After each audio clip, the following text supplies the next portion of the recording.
Hello. Ibrahim की teachings को आगे बढ़ाते हैं और आज हम बात करेंगे ऐना के बारे में। ऐना कौन है? Anna is a beautiful girl, but Anna हमेशा सैड रहती है, डिप्रेशन में रहती है। क्यों? ऐना को समझ नहीं आता आसपास के लोगों के बारे में, रिश्तों के बारे में।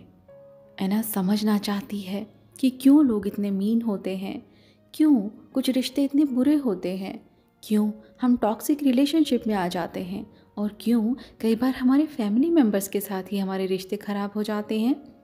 ऐना बस सोचती रहती है और इसी में ऐना एक बार भगवान से पूछती है, please God help me to know कि मैं अपने रिलेशनशिप्स को कैसे अच्छा कर सकती हूँ। और फिर गॉड उसकी प्रेयर सुनते हैं और ऐना के लिए अपने एक एंजल को भेजते हैं। ये एंजल रिलेशनशिप एंजल है और ये रिश्तों के बारे में बहुत कुछ जानती है और ये ऐना को बहुत कुछ सिखाने वाली है। सबसे पहले ये एंजल ऐना को अपने एंजल वर्ल्ड में लेकर जाती है, फेरी वर्ल्ड में लेकर जाती है। ऐना फेरी वर्ल्ड में जाकर बहुत खुश होती है और अब एंजल ऐना से कहती है, अब तुम मुझसे जो पूछना चाहो पूछ सकती हो। और ऐना के पास तो बहुत सारे क्वेश्चंस हैं, लेकिन उससे पहले ऐना जानना चाहती है कि लॉ ऑफ अट्रैक्शन क्या है और हमारे रिलेशनशिप में लॉ ऑफ अट्रैक्शन कैसे वर्क करता है। रिलेशनशिप जो अर्थ प्लैनेट पे हमारी हर बर्थ का एक इम्पॉर्टेंट हिस्सा होते हैं, हमारे रिश्ते जिनसे हमें सीखना होता है और सिखाना होता है। और ऐना जानना चाहती है कि हम अपने रिश्तों को कैसे अच्छा कर सकते हैं और जो बुरे लोग हैं उनसे दूर कैसे रह सकते हैं, अपनी लाइफ से उन्हें कैसे निकाल सकते हैं और जो टॉक्सिक रिलेशनशिप में हैं उन्हें क्या करना चाहिए। ऐना के पास बहुत सारे क्वेश्चंस हैं और अब एंजल ऐना को बताना शुरू करती है। देखो ऐना, सबसे पहली बात, तुम्हारी लाइफ तुम्हें अच्छा फील कराने के लिए है, ना कि तुम्हारे ऊपर कोई बर्डन है। बर्थ लेने से पहले तुम ये बहुत अच्छे से जानती थी कि यहाँ तुम्हें फ़िज़िकल एक्सपीरियंस लेने हैं, अपने पर्सनल एक्सपीरियंस से अपनी सोल को एक्सपेंशन करना है, इवॉल्व करना है और ग्रो करना है। तो इसलिए ये बर्थ तुमने खुद चूज़ किया और इस लाइफ में आना तुम्हारा डिसीज़न था। किन लोगों के साथ तुम्हें रिलेशनशिप में आना है, किन लोगों को तुम्हें माँ बाप के रूप में चूज़ करना है, कौन लोग तुम्हारे कजिन्स होंगे या फिर सिबलिंग्स होंगे, ये सब तुमने डिसाइड किया। क्यों? क्योंकि इन लोगों से तुम्हें सीखना होता है और कुछ सिखाना होता है और हमारी बर्थ लेने का पर्पज़ सीखना और सिखाना ही है, ग्रोथ ऑफ आवर सोल। तो फिर है ना, जब तुम यहाँ नहीं आई थी उससे पहले नॉन फिज़िकल फॉर्म में तुम ये सब जानती थी और अब भी उस नॉन फिज़िकल फॉर्म में तुम ये सब जानती हो। यहाँ आने से पहले तुम ये बहुत अच्छी तरह से समझती थी कि जो भी रिलेशनशिप हमसे बिल्कुल अलग होते हैं, जो रिश्ते हमसे हमारे अगेंस्ट होते हैं और जिनके साथ हमारी थोड़ी खींचातानी होती है, वही रिश्ते होते हैं जिनसे हम सबसे ज़्यादा सीखते हैं और हमारी पर्सनल ग्रोथ होती है। तुम्हारे प्लान में किसी भी तरह की स्ट्रगल्स और मुश्किलें नहीं थी और तुम इस फिज़िकल वर्ल्ड में इवॉल्व होने आई थी, ये तुम बहुत अच्छे से जानती थी। तुम ये बहुत अच्छे से जानती थी कि जब लाइफ में कोई प्रॉब्लम आती है या कोई प्रॉब्लमेटिक रिलेशनशिप आती है, तब उसी टाइम पर हमें नए आइडियाज़ आते हैं, हम अपनी ताकत को पहचानते हैं, अपनी कमज़ोरियों को जानते हैं और अपने आप को बदलने की सोचते हैं। चेंज थोड़ा मुश्किल होता है लेकिन बहुत अच्छा होता है, क्योंकि चेंज से ही हमारी ग्रोथ होती है। और यहाँ आने से पहले तुम ये भी बिल्कुल अच्छे से समझती थी कि ये जो अर्थ है ये लॉ ऑफ अट्रैक्शन पे वर्क करता है। यहाँ का एनवायरनमेंट, यहाँ का फिज़िकल और नॉन फिज़िकल होना सब वाइब्रेशन है। और तुम ये बहुत अच्छे से जानती थी कि जिस चीज़ पर भी तुम अपना अटेंशन दोगी वो एक्सपीरियंस तुम्हारी लाइफ में आएगा। जब तुम यहाँ अर्थ पर आई थी तो अपने गाइडेंस सिस्टम के साथ आई थी। गाइडेंस सिस्टम योर इंट्यूशन, जो तुम्हें समय समय पे बताता रहेगा कि तुम कहाँ गलत हो, कहाँ सही हो, और मुश्किल समय में तुम्हें क्या डिसीज़न लेना है, कैसे लेना है, तुम सब जानती थी। और इम्पॉसिबल रिलेशनशिप्स की मिस्ट्री को सॉल्व करना ये तुम्हारी डिज़ायर थी। तो अब मैं तुम्हें बताना चाहूँगी तुम्हारे रिलेशनशिप्स के बारे में।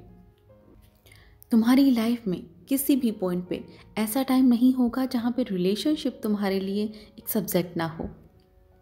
तो ह्यूमन एक्सपीरियंस में रिलेशनशिप एक इम्पॉर्टेंट सब्जेक्ट है।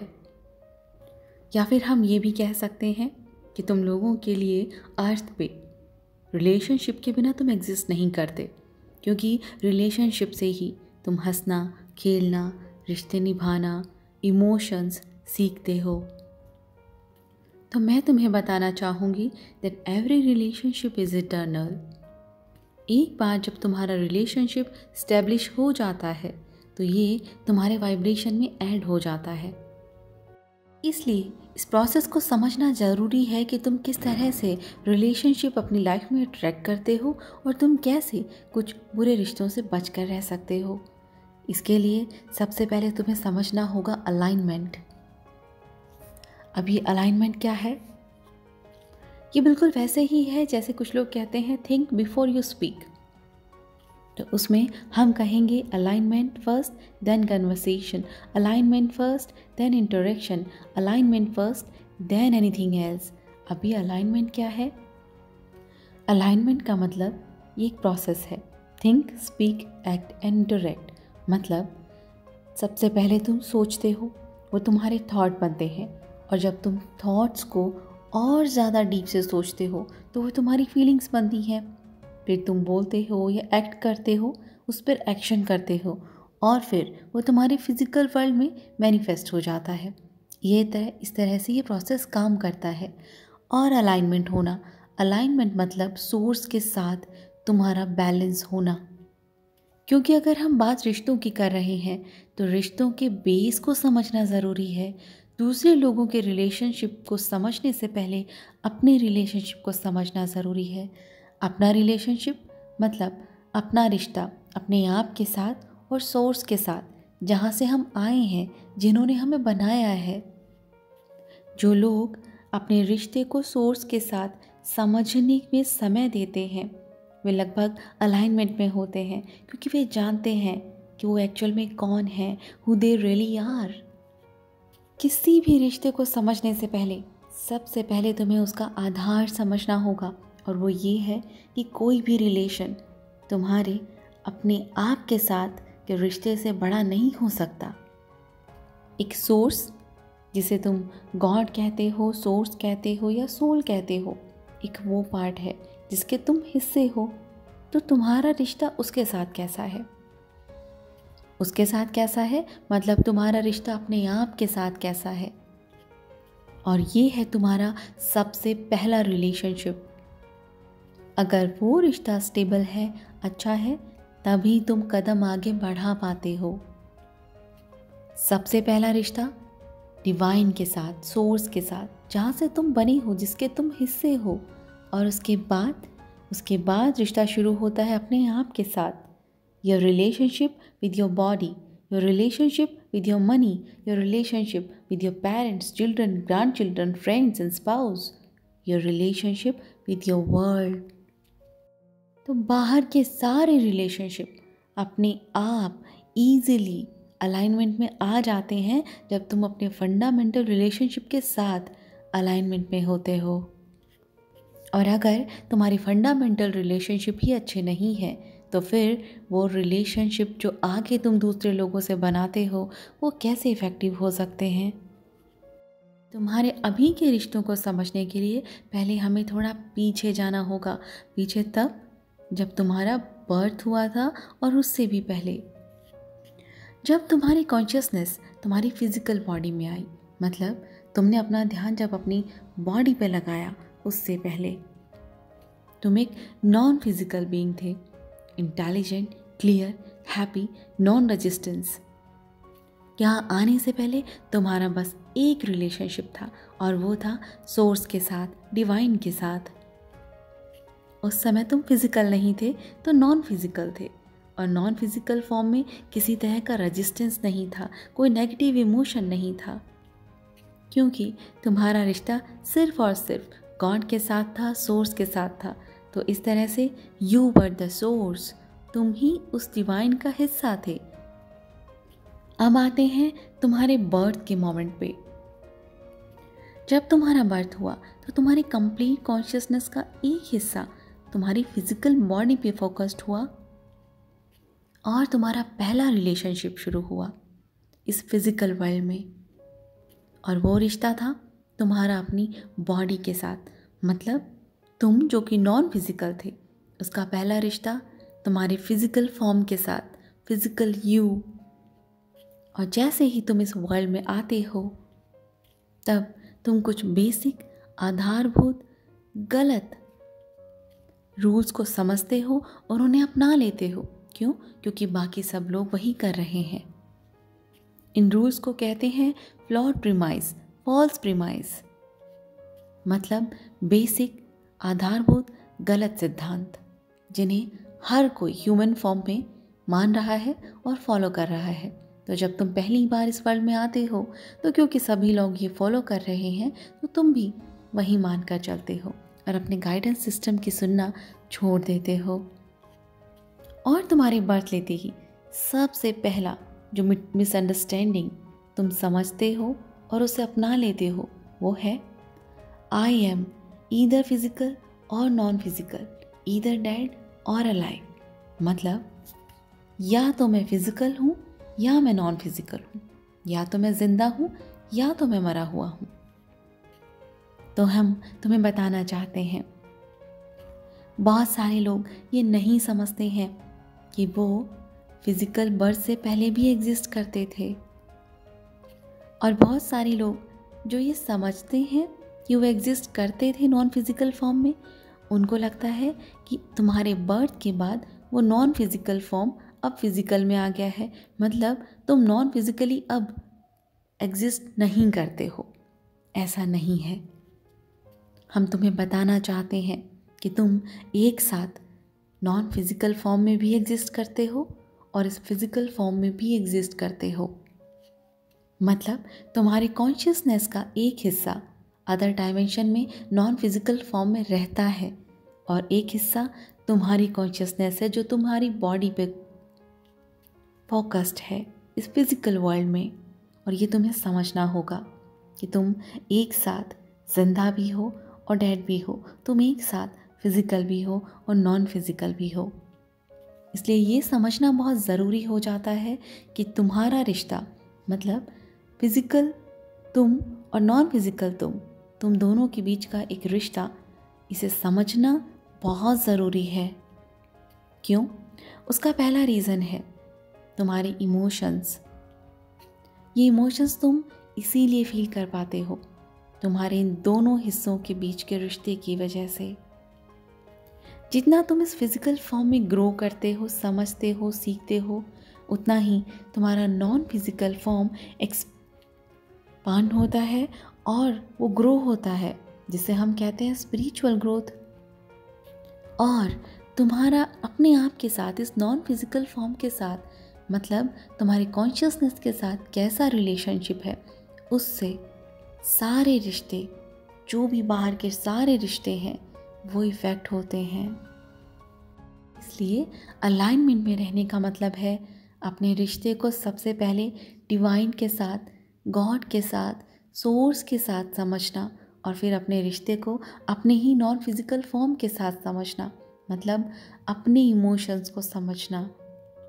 और जब हम खुद को समझते हैं, खुद को अप्रिशिएट करते हैं, खुद को प्यार करते हैं, तभी वो इमोशंस, वो रिलेशनशिप हम दूसरों के साथ स्टैब्लिश कर पाते हैं। इसीलिए अर्थ पर रहने वाले हम तुम्हें बताना चाहते हैं कि तुम्हें जानना होगा कि तुम वाकई में कौन हो और तुम यहाँ इस फिजिकल बॉडी में क्यों हो। हम तुम्हें ये एहसास कराना चाहते हैं कि जब तुम इस फिजिकल फॉर्म में अपनी बॉडी में सोच रहे हो, कुछ बोल रहे हो या कुछ भी एक्शंस कर रहे हो, उसी समय तुम्हारा एक नॉन फिजिकल पार्ट दूसरे रिलम में, नॉन फिजिकल रिलम में है, अभी भी एग्जिस्ट करता है। और जैसे जैसे तुम सीख रहे हो यहाँ फिजिकल फॉर्म में, वो तुम्हारा नॉन फिजिकल एस्पेक्ट, तुम्हारा दूसरा पार्ट वहाँ एक्सपैंड हो रहा है तुम्हारे फिजिकल एक्सपीरियंसेस की वजह से। और वही है तुम्हारी स्पिरिचुअल ग्रोथ। तो तुम्हें ये समझना होगा कि लॉ ऑफ अट्रैक्शन तुम्हारे रिश्तों में भी उसी तरह से काम करता है। जब तुम कुछ भी सोचते हो, बोलते हो या करते हो, इसका मतलब तुम एक वाइब्रेशन यूनिवर्स को दे रहे हो। कुछ भी एक्शन की वजह से, थॉट्स की वजह से या वर्ड्स की वजह से जो भी तुम इस यूनिवर्स में छोड़ रहे हो, उससे तुम्हारे चारों ओर एक वॉर्टेक्स बनता है। और इस वॉर्टेक्स में तुम्हारी सारी रिक्वेस्ट होती हैं, वो रिक्वेस्ट जो तुमने जानबूझकर की हैं या नहीं की हैं। मतलब वो रिक्वेस्ट का मतलब सिर्फ बोल कर नहीं, वो तुम्हारी वाइब्रेशंस की रिक्वेस्ट है। और उसमें, उस वॉर्टेक्स में जो भी तुम्हारी रिक्वेस्ट है उन्हें यूनिवर्स कंप्लीट करता है, पूरी करता है। अब इस वॉर्टेक्स को समझने की ज़रूरत है कि ये क्या है। जिस तरह की वाइब्रेशंस तुमने यूनिवर्स को दी, उस तरह का वाइब्रेशनल वॉर्टेक्स तुम्हारे चारों ओर क्रिएट हो गया, और यूनिवर्स वैसे ही एक्सपीरियंस, वैसे ही लोग उस वॉर्टेक्स में तुम्हें भेजता है, लॉ ऑफ अट्रैक्शन की वजह से। इसलिए जो भी तुम्हारी लाइफ में आया है, वो लोग चाहे तुम्हारे दोस्त हैं, चाहे तुम्हारे लवर्स हैं, चाहे तुम्हारे दुश्मन हैं या फिर कोई स्ट्रेंजर हैं, वो सिर्फ तुम्हारी रिक्वेस्ट की वजह से आया है। अब तुम सोचोगे कि ये कैसा रिक्वेस्ट है, हमने तो ऐसा कोई रिक्वेस्ट नहीं किया था। ये वाइब्रेशनल रिक्वेस्ट है। आपने उस इंसान को अपनी लाइफ में इनवाइट किया है। बहुत सारे लोगों को ये समझने में मुश्किल हो सकती है और वो सोचेंगे कि हमारी लाइफ में तो ऐसे बहुत सारे लोग हैं जिन्हें हम नहीं चाहते। वो कहेंगे कि हमने तो कभी नहीं मांगा कि ऐसा इंसान हमें हमारी लाइफ में चाहिए। लेकिन यहाँ तुम्हें इसका मतलब समझना होगा। आस्किंग, मांगने का मतलब ये नहीं है कि तुम जो चाहते हो वो मांगो। मतलब asking for something wanted, but asking का मतलब है तुम्हारी वाइब्रेशन। मतलब यूनिवर्स में जो तुम वाइब्रेशन दे रहे हो वही तुम अट्रैक्ट कर रहे हो। और हम तुम्हें बताना चाहेंगे कि मोस्टली रिलेशनशिप जो तुम्हारी लाइफ में तुम एक्सपीरियंस कर रहे हो, वो तुमने जानबूझकर नहीं मांगे हैं, लेकिन वो सिर्फ अनकॉन्शियसली तुम्हारी वाइब्रेशंस की वजह से तुम्हारी लाइफ में आए हैं। ये तुम्हें समझना होगा कि जो तुम सोचते हो वही तुम पाते हो, फिर चाहे तुम्हें वो चाहिए या नहीं चाहिए। मतलब जो अनवांटेड थिंग्स हैं, जो तुम नहीं चाहते, उस पर जब तुम बार बार सोचते हो, मतलब तुम उसे अपनी लाइफ में इनवाइट करते हो। और इसी तरह से लॉ ऑफ अट्रैक्शन वर्क करता है। और क्योंकि तुम्हारी ज़िंदगी की सबसे ज़्यादा खुशियाँ या सबसे ज़्यादा दुख इन रिलेशनशिप की वजह से ही आते हैं, लेकिन तुम्हें ये समझना होगा कि ये जॉय और ये सोरो, इन सब पे कंट्रोल तुम्हारा अपना है। किस रिश्ते को अट्रैक्ट करना है और किसको नहीं, ये कंट्रोल तुम्हारा अपना है। तो रिश्तों में ये लॉ ऑफ अट्रैक्शन बिल्कुल उसी तरह वर्क करता है। मतलब या तो तुम उन चीज़ों के बारे में सोच रहे हो जो तुम्हें चाहिए, या तुम उसके बारे में सोच रहे हो जो तुम्हें नहीं चाहिए। इन दोनों ही केस में तुम एक रिक्वेस्ट यूनिवर्स को भेज रहे हो अपने थॉट्स की वजह से, और यूनिवर्स तुम्हें वही दे रहा है। यूनिवर्स का काम है तुम्हारी हर रिक्वेस्ट को पूरा करना। और इसीलिए यूनिवर्स तरह तरह के लोग, तरह तरह के एक्सपीरियंस और तरह तरह की सिचुएशंस तुम्हारी लाइफ में भेजता है। Next time I will tell you something more Anna. तब तक के लिए गुड बाय।